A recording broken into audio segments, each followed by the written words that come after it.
अस्सलाम वालेकुम स्टूडेंट्स, उम्मीद है आप सब खैरियत से होंगे। मेरा नाम है अली और आप देख रहे हैं टेकी फॉर यू।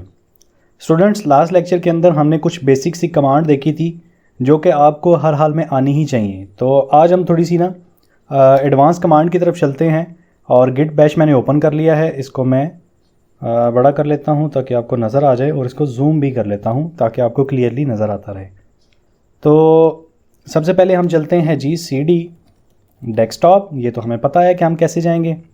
यहाँ पे हम करते हैं जी LS। हमारे पास जितनी भी चीज़ें यहाँ पे पड़ी हुई हैं, जितने भी फोल्डर्स हैं, वो हमें नज़र आ जाएं सारे, ठीक है। तो यहाँ पे हमारे पास एक टेस्टिंग का फोल्डर बना हुआ है जो कि हमने लास्ट लेक्चर के अंदर भी देखा था। इसके अंदर हमारे पास दो फाइल्स पड़ी हुई हैं, ठीक है। और हम सबसे पहले कमांड्स देख लेते हैं कि हमने कमांड्स आज जो है ना वो लगानी है वो क्या है। तो ये कुछ बेसिक सी कमांड है और हम इसको आहिस्ता आहिस्ता करके समझते हैं कि ये क्या है, ठीक है। तो सबसे पहली कमांड है हमारे पास touch file name dot type, ठीक है। अगर आपने कमांड के ज़रिए कोई फ़ाइल बनानी है तो आप वहाँ पे ये लिखोगे टच फाइल का नाम और डॉट उसकी एक्सटेंशन। ये जो टाइप होती है ना, ये एक्सटेंशन होती है, यानी कि आपने .txt सेव करवानी है, .html, .css, जो भी मतलब आपने जिस भी फाइल टाइप में आपने काम करना है तो वो आप क्रिएट कर सकते हो, ठीक है।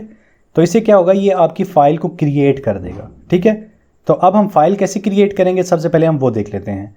तो यहाँ पे चलते हैं जी।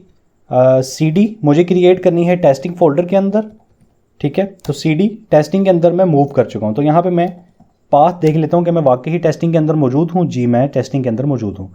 तो मैं इसको यहाँ से कर देता हूँ जी क्लियर। क्यों? क्योंकि मुझे इस टेस्टिंग के फोल्डर के अंदर ही काम करना है। तो अभी यहाँ पे हमारे पास सिर्फ दो फाइल्स है।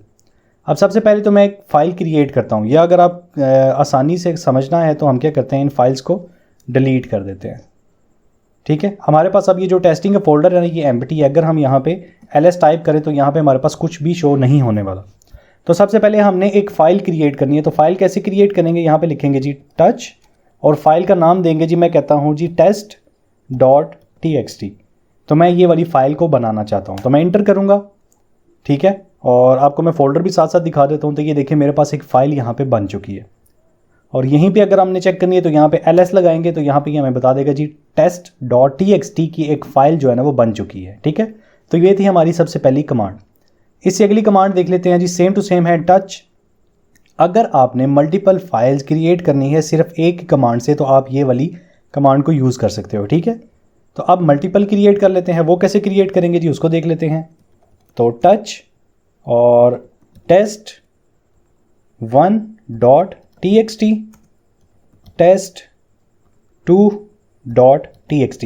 ये डॉट के बाद जो भी चीज़ मैं लगा रहा हूँ ये उसकी एक्सटेंशन है, ठीक है। आपको जिस एक्सटेंशन की फ़ाइल क्रिएट करनी है आप वो एक्सटेंशन की क्रिएट कर सकते हैं।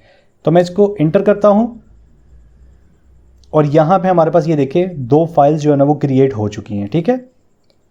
अब इससे अगली कमांड अब देखते हैं जी।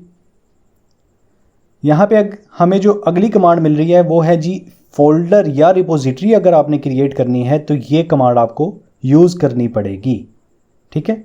तो मैं इसको सबसे पहले क्लियर कर देता हूँ, ठीक है। यहाँ पे हम यूज़ करते हैं जी MK, यानी कि मेक एक डायरेक्टरी बनाओ और डायरेक्टरी का नाम होगा जी न्यू टेस्टिंग, ठीक है। ये फोल्डर का नाम मैं दे रहा हूँ, आप यहाँ पे कोई भी नाम रख सकते हैं, बट ये कमांड आपने सेम टू सेम लगानी है, ठीक है। तो मैं इसको इंटर करता हूँ और साथ ही LS कर देता हूँ। अब मैंने जैसे ही LS किया तो यहाँ पे मुझे बता रहा है कि भाई आपका एक फ़ोल्डर बन चुका है। अगर हम इसी को फोल्डर के अंदर जाके देखना चाहें तो ये देखें मेरे पास यहाँ पे फोल्डर क्रिएट हो चुका है, ठीक है। अब इसी तरह इससे अगली कमांड हम देखते हैं जी वो क्या है। तो इससे अगली कमांड भी हमारी सेम टू सेम है जी, मेक डायरेक्टरी बनाओ और आप मल्टीपल बना सकते हो, जितने भी आपको चाहिए आप यहाँ पे क्रिएट कर सकते हो।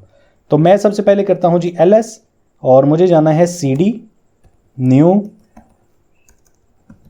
टेस्टिंग, कि मैं जाना चाह रहा हूँ जो मैंने फ़ोल्डर बनाया है मैं उसके अंदर जाना चाह रहा हूँ। तो मैं यहाँ से PWD लगा लेता हूँ तो मुझे पता चल जाएगा जी, ये देखें मैं न्यू टेस्टिंग के अंदर आ चुका हूँ। तो साथ ही मैं इसको क्लियर करता हूँ। अब यहाँ पे मैं मल्टीपल फोल्डर बना के दिखाता हूँ आपको कि अब देखते हैं जी न्यू 1, न्यू 2, न्यू 3। और मैंने जैसे ही इंटर किया तो यहाँ पे मेरे पास फोल्डर्स जो है ना वो क्रिएट हो चुके होंगे। ये देखें मेरे पास यहाँ पे ये फ़ोल्डर भी क्रिएट हो चुके हैं। आप इसी तरह जितने भी आप फोल्डर क्रिएट करना चाहें आप फोल्डर आराम से क्रिएट कर सकते हैं, ठीक है। तो इससे अगली कमांड हम देखते हैं जी। इससे अगली कमांड हमारे पास क्या है जी, अगर आपने कोई फाइल डिलीट करनी है तो आप इस तरह डिलीट करेंगे, ठीक है, इस कमांड के ज़रिए। तो मैं सबसे पहले क्या करता हूँ, यहाँ पे ls लगा लेता हूँ कि मेरे पास क्या है, फोल्डर्स ही हैं सिर्फ। तो मैं cd डबल डॉट लगाता हूँ तो मैं अपनी फाइल्स के पास आ जाता हूँ। तो यहाँ पे ls लगाते हैं जी, ये मेरे पास कुछ फाइल्स पड़ी हुई हैं, मैं इनको डिलीट करना चाह रहा हूँ, ठीक है। तो सबसे पहले मैं डिलीट करता हूँ rm। अब इस फाइल का नाम देना है हमने test.txt, ठीक है। तो ये वाली फ़ाइल हमारे पास यहाँ से डिलीट हो जानी चाहिए। तो मैं इसको इंटर करता हूँ तो यहाँ पे आते हैं, ये देखें मेरे पास यहाँ से test.txt जो फाइल है वो डिलीट हो चुकी है। अगर मैं यहाँ से ls भी करता हूँ तो मुझे सिर्फ 2 फाइल्स यहाँ पे नज़र आ रही हैं। पहले अगर मैंने देखा था तो मुझे 3 फाइल्स नज़र आ रही थी और एक फ़ोल्डर नज़र आ रहा था, बट अब अगर मैंने जब डिलीट कर दिया है तो मेरे पास यहाँ पे सिर्फ 2 फाइल मुझे दिखा रहा है। अब इससे अगली कमांड हम देखते हैं जी। ये बोल रहा है कि भाई आप डिलीट कर सकते हो किसी भी फोल्डर को।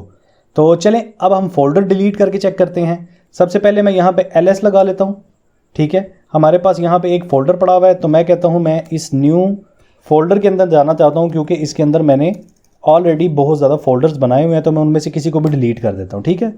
तो ये मैं न्यू टेस्टिंग के फ़ोल्डर के अंदर भी आ चुका हूँ, यानी कि इस फोल्डर के अंदर आ चुका हूँ। अब यहाँ से मैं इसको पहले क्लियर कर लेता हूँ ताकि आप कंफ्यूज ना हो, और ls लगा लेते हैं ताकि हमें पता चल जाए कौन कौन से फ़ोल्डर हमारे पास मौजूद हैं। तो ये देखें ये 3 हमारे पास फ़ोल्डर मौजूद है। तो हम इसको अब डिलीट करने के लिए कौन सी कमांड लगाएंगे, ये वाली rm मेरी डायरेक्टरी जो है ना वो डिलीट कर दो, ठीक है। तो rm dir और हम यहाँ पे अपनी डायरेक्टरी का नाम देंगे जो कि है new3। इंटर करता हूँ मैं और अब चलते हैं यहाँ पे। तो ये देखें मेरे पास new3 जो है ना वो डिलीट हो चुकी है। अगर मैं यहाँ पे भी ls दोबारा से टाइप करता हूँ और इंटर करता हूँ तो यहाँ पे भी मुझे दिखा रहा है कि भाई आपके पास सिर्फ 2 ही फोल्डर यहाँ पे मौजूद हैं, ठीक है। तो ये भी कमांड हमारे पास हो चुकी है। अब अगर कोई फोल्डर आप डिलीट करना चाहते हैं, उसके अंदर डाटा मौजूद है, तो आप उसको कैसे डिलीट करोगे, तो ये चीज़ मैं आपको बेसिकली समझाने के लिए मैंने एक न्यू फोल्डर क्रिएट किया था। अब मैं क्या करता हूँ, मैं इस फोल्डर से बाहर निकलने लगा हूँ, cd डबल डॉट लगाया और मैं सिर्फ टेस्टिंग के फोल्डर के अंदर चला गया हूँ, जो कि आपको मिल जाएगा ये वाला। अब मैं इस फोल्डर के अंदर मौजूद हूँ। अब मैं इस फोल्डर को डिलीट करना चाह रहा हूँ, पूरे फोल्डर को, इसके अंदर डाटा भी मौजूद है, ठीक है। तो मैं इस चीज़ को आपको एक्सप्लेन करने लगा हूँ।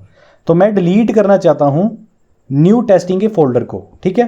तो मैं यहाँ पे पहले ls लगा लेता हूँ, तो मेरे पास यहाँ पे ये फोल्डर आ रहा है। अब मैं इसको कहता हूँ कि भाई कौन सा फोल्डर आपने डिलीट करना है, ये कमांड्स है हमारे पास। अगर हम इस कमांड को एक एम्प्टी फोल्डर के ऊपर लगाएंगे तो वो फोल्डर हमारे पास डिलीट हो जाएगा, ठीक है। बट अगर मैं यही कमांड दोबारा से rm dir और न्यू टेस्टिंग के ऊपर लगाता हूं तो ये डिलीट नहीं होगा। ये देखें मुझे आगे से एरर आ गया कि भाई जो आपकी डायरेक्टरी है वो एम्प्टी नहीं है। अब इसको हम कैसे डिलीट कर सकते हैं, उसके लिए हमारे पास ये अगली कमांड मौजूद है, ठीक है। तो हम यहाँ पे ये अगली कमांड लगाएंगे अब rm-rf और यहाँ पे आप देंगे जी न्यू टेस्टिंग यानी कि फ़ोल्डर का नाम। तो यहाँ पे हम फोल्डर का नाम देंगे और इंटर करेंगे तो यहाँ से क्या होगा, हमारे पास से फोल्डर डिलीट हो चुका है क्योंकि उसके अंदर डाटा था। तो इसलिए हमारी ये वाली कमांड जो है ना उसने एक्सेप्ट कर ली है। इसको एक्सेप्ट नहीं किया क्योंकि ये सिर्फ एम्प्टी फोल्डर के ऊपर यानी कि एम्प्टी डायरेक्टरी के ऊपर आप इसको रन कर सकते हो, ठीक है। तो ये थी हमारी कुछ बेसिक सी कमांड जिनको हमने एक एक करके जो है ना एक्सप्लोर किया, और नेक्स्ट वीडियो में इंशाल्लाह हम थोड़ी सी एडवांस कमांड्स की तरफ जाएंगे।